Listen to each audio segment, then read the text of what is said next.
Welcome!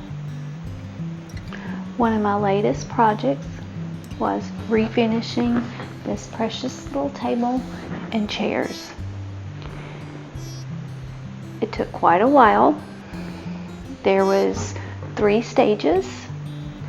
I thought that I could just sand it, paint it, and be done. However, things don't work out that easy. First of all, I needed to strip the table. I wanted to stain the top and the seats of the little chairs. So in order to do this, I had to get all the old varnish and stain off. Someone had stained it and it needed to be taken completely down to the wood. I wasn't able just to sand it. I needed to use a stripper. So that brings me to the video today. I would like to show you how to use a chemical stripper on wood so that it has good results. You may ask, why waste a whole nother day on stripping the piece that you're going to make over? Well, prepping is the key to any good furniture makeover, especially if you're going to re-stain the piece, because if any varnish is left behind, the stain will not be absorbed into the wood and you will have light pieces and the color will be very uneven.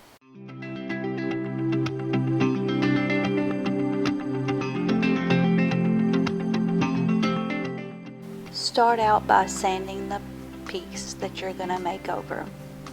Sanding allows the pores to open up so that the chemical can be absorbed and the paint or varnish can be broken down and released from the wood.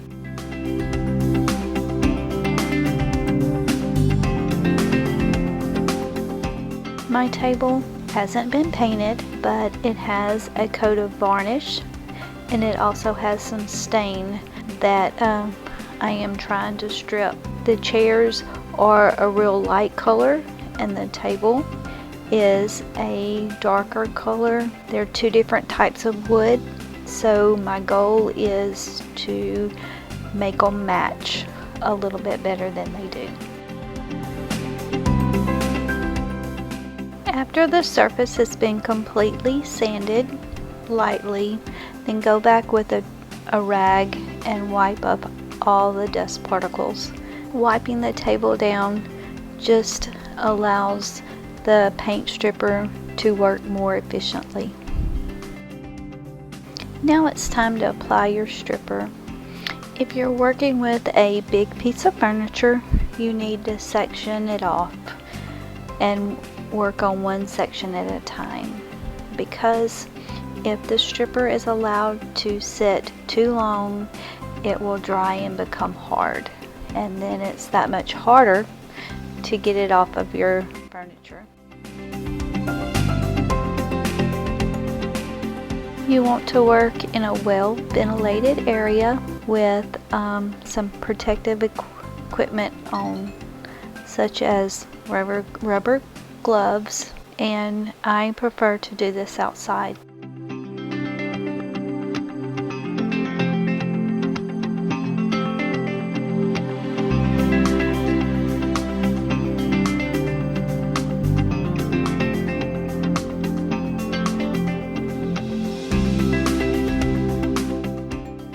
The chemical needs to sit on the wood at least 10 to 15 minutes. If it doesn't set long enough, it will not do its job. If it sits too long, it will become hard and you will not be able to sand that off.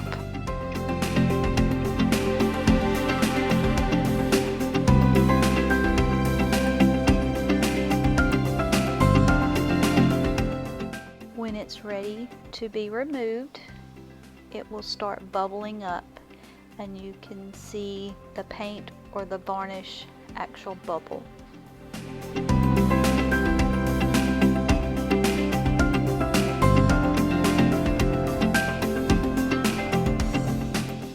After your piece is set, you see the bubbles forming and even the paint or the varnish start to be released from the wood.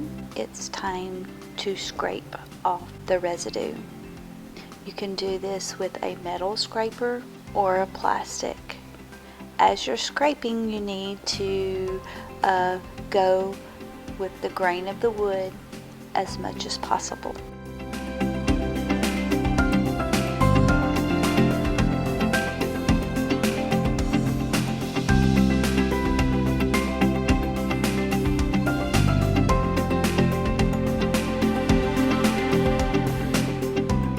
Be very careful when you're doing this and don't be too aggressive. One, if it gets on your skin, it will burn. And two, if it gets on something that, like if you're doing it on floors, if it gets on your floor, it's gonna strip whatever's on your floor off. So like I said, I prefer to use this outside.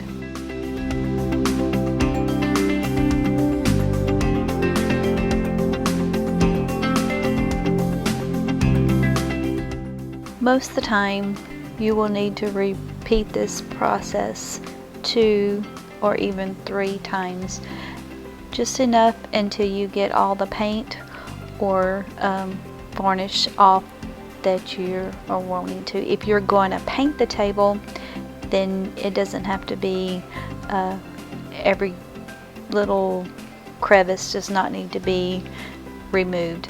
But I am going to restain this top of the table, so I have to take extra precautions to get as much off as I can.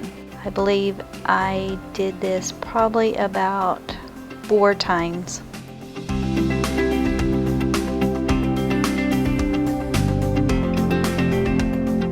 This chemical is toxic, so be very careful and use extra precautions when working with it. Also, never pour it down a drain or pour it outside in the environment.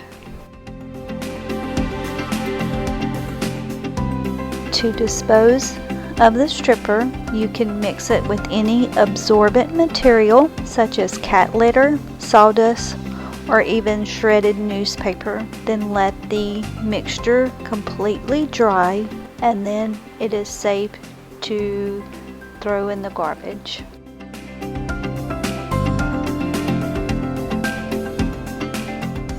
When pulling the waste part of the stripper off of the table or off of my furniture, I use a plastic bucket or container because the stripper does not react to the plastic, and it's safe in there until I can dispose of it properly.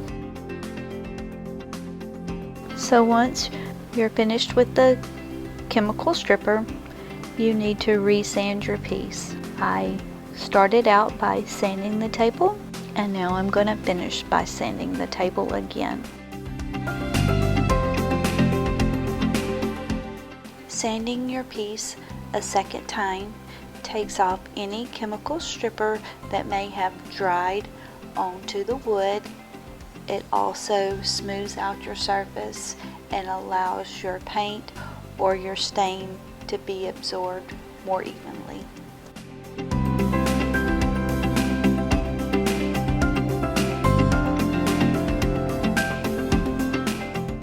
So many times when you're finishing or redoing a piece of furniture, it doesn't turn out like you think it should have, or the paint doesn't stick, or the paint is uneven.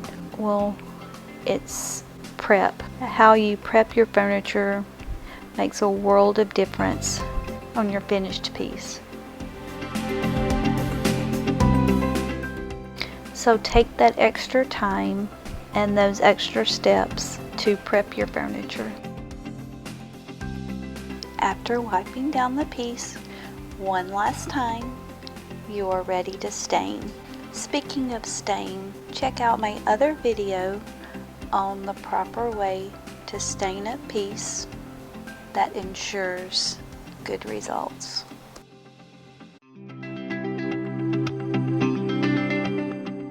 Thanks for watching, and I hope this video has been helpful.